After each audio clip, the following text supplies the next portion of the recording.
Hey again, YouTube. Will here. I haven't uploaded a video in a while. Some of my views have been growing and evolving, and I think I've learned a lot of things since I posted my last video.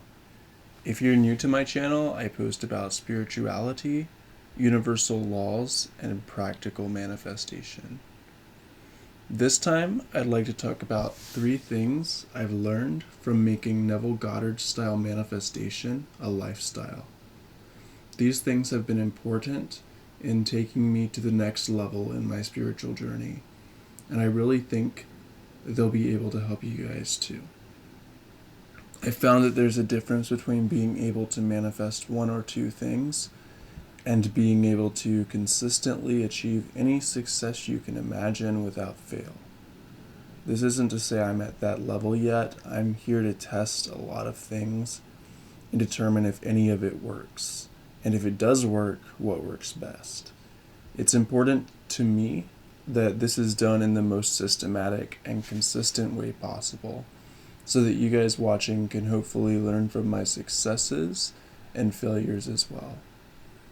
The first thing I've recently learned in my practice is something from an anime called Full Metal Alchemist Brotherhood. I watched it years ago, and in the first episode there's a clip of them explaining one of the fundamental principles of the alchemy that the show is formed around. The law of equivalent exchange suggests that you only get out what you put in an alchemical transaction. The exchange must be equivalent. I had this concept come into my mind while considering video ideas a while back, but I didn't realize until recently how perfectly it illustrates the way manifestation actually works.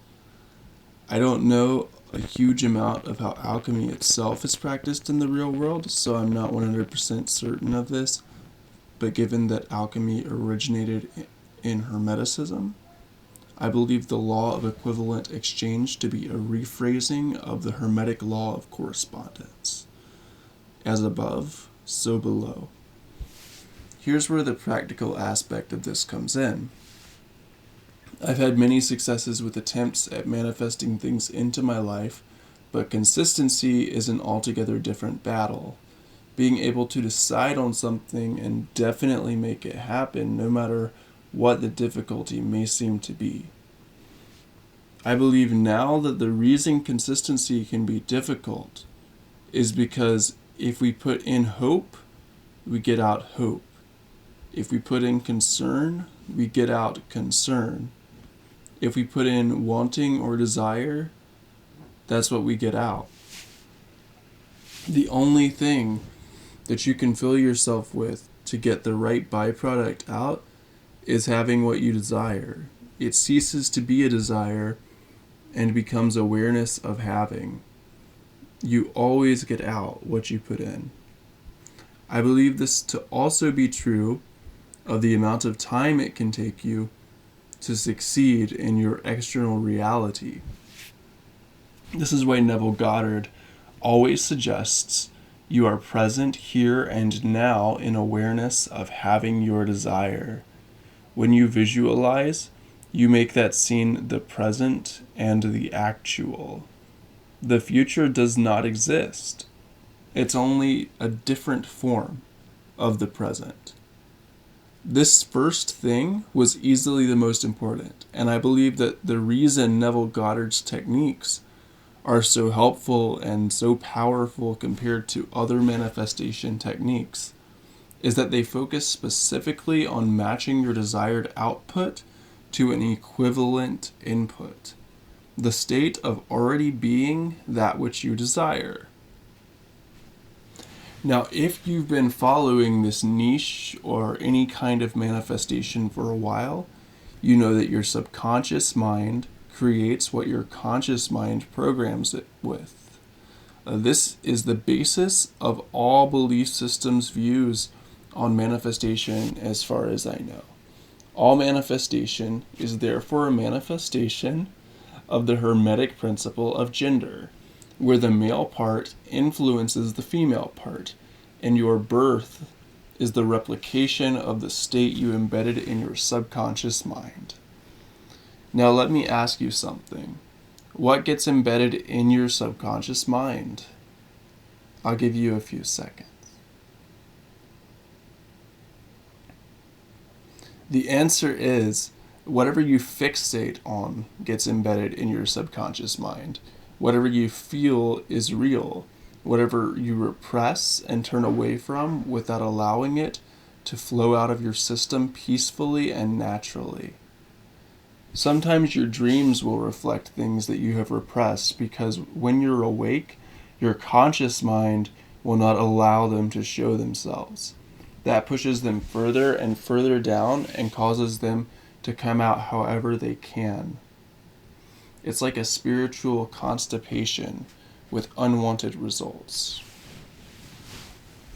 This brings me to the second thing I have learned recently, which is meditation. Sitting with your thoughts and allowing them to be undisturbed and not judging them will clear your mind and cleanse your subconscious. You can always clear up any anxious or unwanted thoughts afterwards. If you're getting an unwanted thought in your mind, all it means is that your subconscious is clearing itself. It's much better for it to come out consciously than for it to come out the other end and manifest itself into consciousness of being that. I recommend everyone learn to sit with their thoughts without judging them for a short period every day.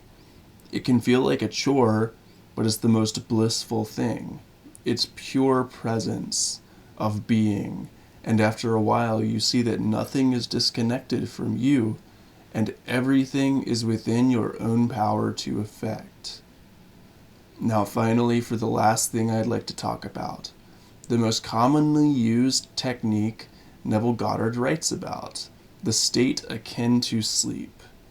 As far as I can tell, this technique is essentially a self-hypnosis. It is very simple and often overcomplicated. I consider it my favorite technique, specifically because the point before sleep is the best time to push a conscious state of being into the subconscious. It's probably the most powerful technique you can use. If you are struggling with it, remember that you're only going to get out what you put in. All of life takes place in consciousness, and when you repeat a scene in your mind, you are literally and actually there at that point in space-time. This is how you should be doing the state akin to sleep technique. Step number 1. Immobilize yourself and get yourself into a sleepy or drowsy state. I find that doing a basic meditation first helps a lot, but it's not always necessary. Step 2. Choose one single scene which implies you already have what you currently desire. Be careful to be specific. Instead of counting a stack of $100 bills, maybe count them on your bed or in your home, feeling content that they belong to you. Step number 3. Repeat this scene over and over from first-person point of view until it takes on the tones of legitimate reality. This can be difficult, but gets much easier the more you repeat it. Repeat it until you fall asleep, paying close attention to the physical sensation. The sensation and sensory input from all of your senses will cause a natural emotional reaction as well. Done correctly, it should feel pretty enjoyable. It's okay for it to feel like a chore at first, but remember that you'll get out what you put in. So if it feels like a chore, then that's what you're going to get out. Do this every single night until you experience it in waking reality. Step number 4. During the daytime, if you think about your desire at all, remind yourself that it is already done and you already have it. Never look for proof in the material world, because consciousness has an infinite number of ways for anything to occur. And looking for proof is the same as awareness of not having your desire. Remind yourself you do have it, and go throughout your day as normal. You will never make something happen faster by looking for proof. Sometimes your action will be necessary in a successful manifestation, but you will be moved to do whatever you need to do. I also would like to add that you can always, if something is real, you can always see proof of it. So I have a guitar sitting on my chair, and if I have a thought like that guitar is not real, I don't really own that guitar, that's not going to make it not real. That's not going to take that away from me. It's the same thing with your desire. You can look at it within your mind. You know that you have it. It's right there. So you have to keep your focus on the object itself. You have to keep your focus on the end. So this is my favorite technique because Neville writes about it a lot, and it's the exact way he went to Barbados for free, got out of the military with an honorable discharge, and had many other successes. It's also the way E.O. Locker Jr. discusses, that I'll link below for anyone interested. There's a cool video on that. And with that said, I'm going to end the video. I know this will help someone, and that has always been my primary goal with creating this kind of content. I was helped a lot when I first found this kind of content, and I just want to help someone else in the same way. I'd like to hear comments from anyone with suggestions, thoughts, or questions. I'd love it if you could like or dislike, comment, or subscribe just to let me know how I can improve, and I'll see you guys next time.